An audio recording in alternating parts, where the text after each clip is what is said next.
10 Pilipino raw ang namamatay araw-araw dahil sa paninigarilyo at second-hand smoke. Ayon po yan sa Department of Health. At ang bilang na yan, tataas pa raw kung hindi magiging maagap ang gobyerno sa pagpapatupad ng iba't ibang pulisiya kontra paninigarilyo. At ngayong World No Tobacco Day, makakasama natin sina Dr. Ulysses Doroteo, Project Director ng Southeast Asia Tobacco Control Alliance. Narito rin po si Attorney Debbie C., Executive Director ng Health Justice Philippines. At Mr. Jose Manmano, dating may laryngeal cancer. Magandang umaga po sa inyo. Welcome to News to Go. Magandang umaga din. Okay, medyo nakakagulat yan, Mr. Manmano. Ano ba ang tawag dito sa instrumento nyo at bakit nyo kailangan gamitin ngayon yan? Ito po yung tinatawag na electronic laryngoscope. Wala po itong gadgets na ito.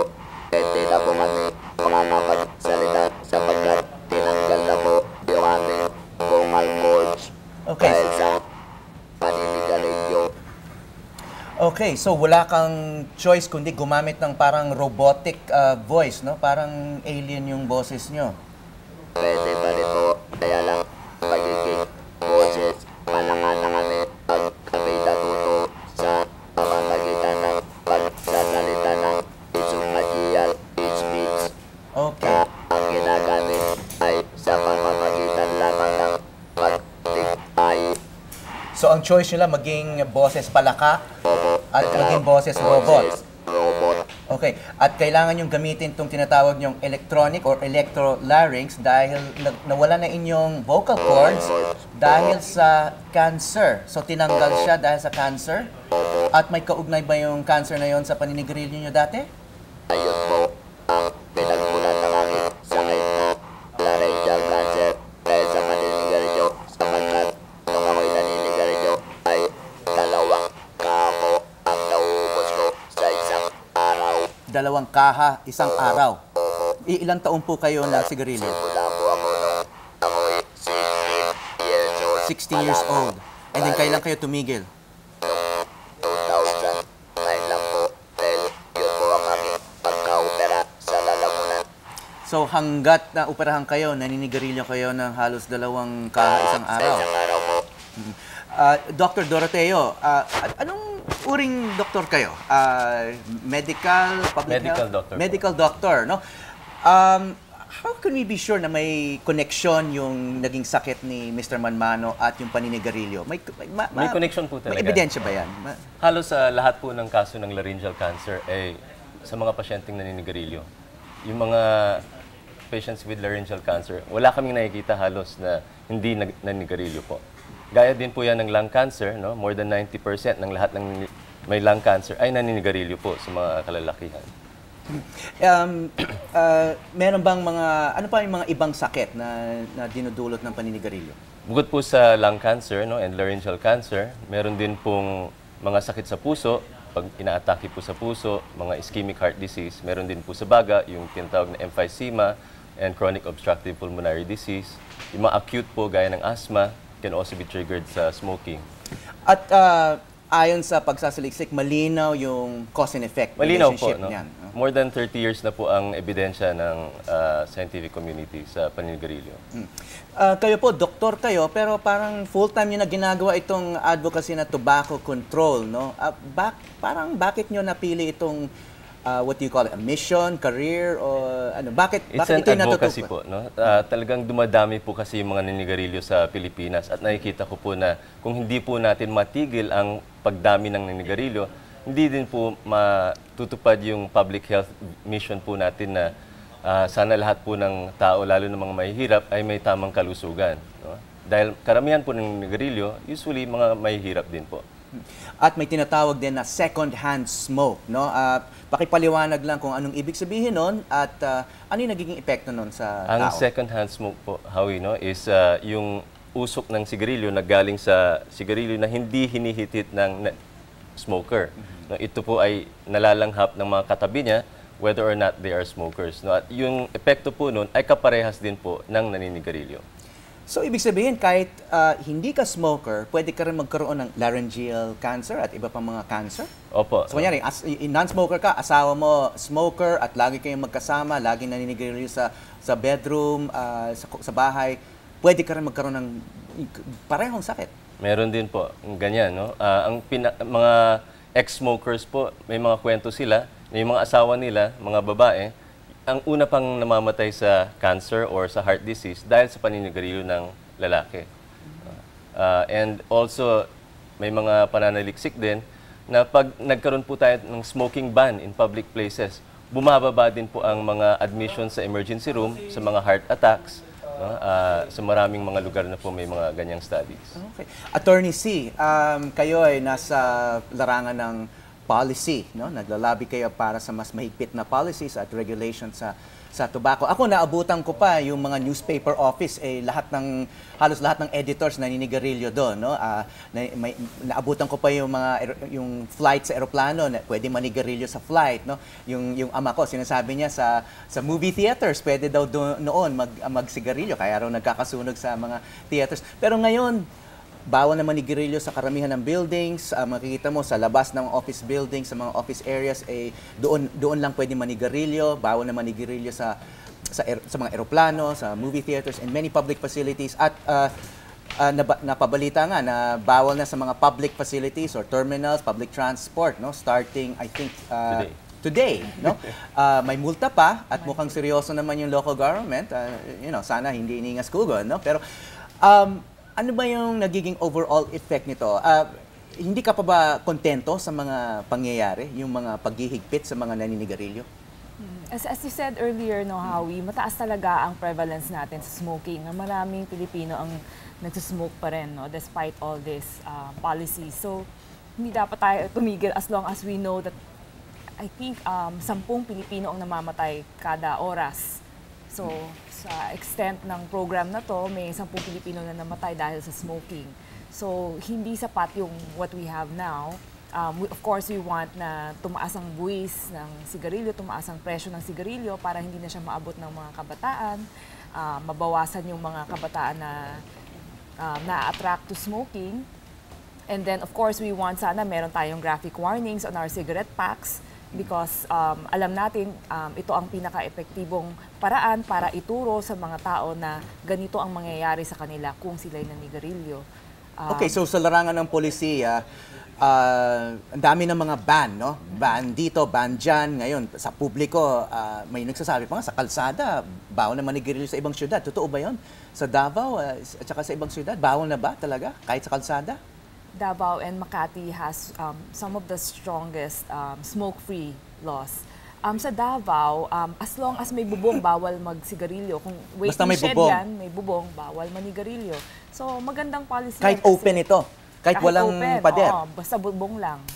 So waiting shed ng bus, bawal manigarilyo. At pinatutupad naman yung mga ordinansa o batas na yan. Pinatutupad yan. Sana yun din ang mangyari sa atin dito sa MMDA, no? Na ang sinasabi ng MMDA, gusto nila patuparin lahat ng mga iba-ibang ordinansa ng mga LGU sa Metro Manila. Iba-iba yan eh. Yung iba ay mas strict, yung iba hindi. Pero ang maganda dyan, may consistency tayo because they have the LTFRB memo. Yun naman, klaro yun. Basta nasa loob ng sasakyan, bawal manigarilyo. So pag binakita silang driver, lalo na driver na naninigarilyo, pwede yung sitahin, pwede mawala ang franchise nung sa sasakyan. So malaking impact ang ginagawa ng MMDA. Okay, so yan, ang dami ng mga smoking ban, no? Kahit yun nga, medyo malakas yun, lalo na yung mga nangyari sa Davao at Makati. Ngayon, ang isinusulong nyo, higher taxes for tobacco, yun medyo, mahirap na struggle ba yun? At saka yung graphic health warnings. Doc, ano ba yung, gaano katagal na ba itong lobbying nyo para sa graphic health warnings? Napakatagal na, Howie. Since 2008 pa tayo nag-file ng bill sa lower house at natigil po doon dahil sa paglalabi din ng tobacco industry. Okay, ano muna yung mga graphic health warnings na yan? At bakit importante ito para sa advocacy ninyo? Napaka-importante po ito dahil sa ngayon, ang mga pakete po ng sigarilyo sa atin, no, may mga warnings, pero puro salita lang po at sa Ingles na hindi naiintindihan ng karamihang mga Pilipino. Wala bang epekto yan? Sinasabi, it can harm your children, di ba? Naintindihan ba natin kung ano yung extent po ng harm to children? No? Lahat po ng tao alam na masamang paninigarilyo, pero hindi nila alam na magkakaroon po sila ng laryngeal cancer, for example. No? Pero pag nakakita po sila siguro ng mga pictures, no, gaya nito, ito po picture ng laryngeal cancer, makikita po talaga, no? Ito yung nangyari sa inyo, Mr. Manmano. Ganyan. Ganyan po. Kaya may bukas na po yung aming lalamunan. At gawa po ito sa Pilipinas, nagawa po ito ng Philip Morris sa Batangas. Bakit hindi na kaya natin gawin para sa Pilipino? Pero ayon dun sa inyong pagsasaliksik, may bisa ba talaga yung may mga health warnings na ganyan na pakete? Ang pinakamalakas pong ebidensya is among the teenagers, no, young people who are exposed to this. Nakikita po talaga may intention na hindi na manigarilyo yung nakakita po ng ganito. Kasi mas naiintindihan po ang epekto ng paninigarilyo. So yung epekto nito sa mga hindi pa naninigarilyo, iniisip pa lang kung maninigarilyo sila. Pero paano yung mga na-addict na, yung mga dalawang kahang consumption? No? Tanungin natin si Mang Jose. Pag nakakita po kayo ng ganito, titigil ba kayo ng panigarilyo? Medyo mapapawasan ko. Eh, siyempre, matatakot na po ako na bumili kung ganyan ang makikita ko sa mga ng sigarilyo. Oh. Doc, pero nag-suffer na siya eh. Kasi siyempre marami akong naririnig na yung lolo ko, 60 years nang naninigarilyo. Buhay na buhay pa rin. Ang lakas-lakas pa rin. 80 years old na siya. Marami kang marinig na gano'n eh. So parang, well, malas na lang kung magkaroon ka ng cancer. Pero ako, mga kamag-anak ko, ako mismo, parang lusog-lusog. Nagra-running pa ako. May mga gano'n. May mga kilala akong nagbabike eh. Ang lakas mag-yosi. Hindi po lahat ng naninigarilyo ay magkakaroon po ng sakit, no? At mamamatay sa panigarilyo. Pero 1 out of 2 po, 50% ng lahat ng regular smokers ay mamamatay dahil sa paninigarilyo. That's too much eh. Okay sana kung 1%, 2%. Mapapabayaan pa natin yan. Pero 50%. This includes mga heart attacks. Heart no? attacks, Hindi mo lung sasabihin na diseases. smoking killed Opo, them. No? Opo. Paano naman tong e-cigarettes? No? May mga kilala akong naninigarilyo dati. Ngayon, may e-cigarettes. Sa loob pa ng opisina minsan eh. Sinasabi nila na it's their way of transitioning away from...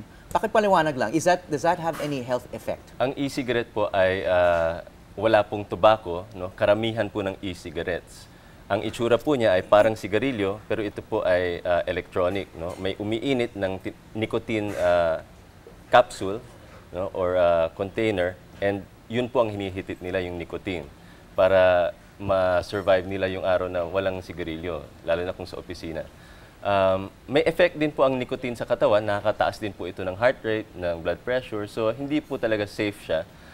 And the other thing din po is, hindi pa natin alam, no, kung ano yung totoong laman ng e-cigarette bukod sa nicotine. May mga ibang e-cigarettes po na minsan may reports na may marijuana, may tobacco din minsan, no? So hindi po lahat yan regulated para as a consumer product. Minsan may mga breakdowns din po pag umiinit sa loob ng bulsa natin, nagkakasunog din po ng balat. So, maraming issue po. So, at the moment, hindi po recommended, no, ang e-cigarettes dahil kulang pa po ang mga studies tungkol dito.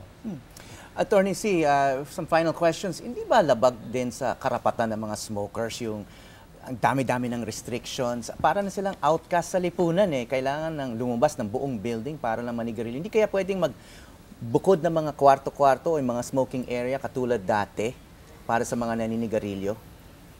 First of all, Howie, yung smokers, you know, marami ng studies that around 70% of smokers really want to quit. That's the situation. Ayaw nila manigarilyo? Ayaw na nila manigarilyo. Hindi lang nila matigil dahil addicted sila. So, itong mga policy na to, itong bans on smoking, itong graphic warnings, ito ang mga tumutulong sa kanila para tumigil na sila. This is for 70% of the smokers. No, meron talagang they feel that it's their right. And it's fine if they exercise their right as long as hindi naman napapahamak ang karapatan ng ibang tao, because we know yung second-hand smoke nila will affect others. So, tama lang na kung magkaroon ng smoking area dapat sa labas, you know, in places na wala namang ibang maaapektuhan. Yung buwis naman, hindi kaya yung mga mahihirap lang talaga yung maapektuhan niya. Yung mga mayaman, kaya naman nilang bayaran yung mga buwis, yung mga mahirap. Sinasabi nga ng iba, ito lang ang kaligayahan namin, kukunin nyo pa sa amin. Hindi kaya medyo discriminatory sa mga mahirap yung magpatong paulit ng buwis sa, well, hindi lang sigarilyo, pero alak ngayon ang pinag-uusapan, no? Yung tinatawag na sin taxes. Marami kasing nag-iisip na, yun nga, presyo lang ng sigarilyo ang pinag-uusapan. Ngayon, pag tumigil kasi sila sa paninigarilyo, marami silang savings actually. Ang savings nila, hindi sila magkakasakit. So may savings sila on health costs. Kung hindi sila nagkasakit, makakapasok sila sa trabaho. Hindi sila mawawalan ng sweldo. So malaki ang savings nila if you increase the taxes and they cannot afford to buy it anymore. So yun yung full economic cost kasi ng paninigarilyo na dapat na makita nila. May nakita nga kaming study na mas malaki pa raw yung ginagastos ng ibang pamilya sa tobacco kaysa sa edukasyon. May, Isang portion lang yun, no? Mas malaki yung ginagastos nila sa tobacco kaysa edukasyon, even sa health, no? Tapos, meron ding study that says that almost 300 billion in pesos annually ang nawawala sa kanila dahil nga sa nawawalan silang sweldo, kailangan nila magbayad para sa gamot, kailangan nila ma-ospital dahil sa paninigarilyo.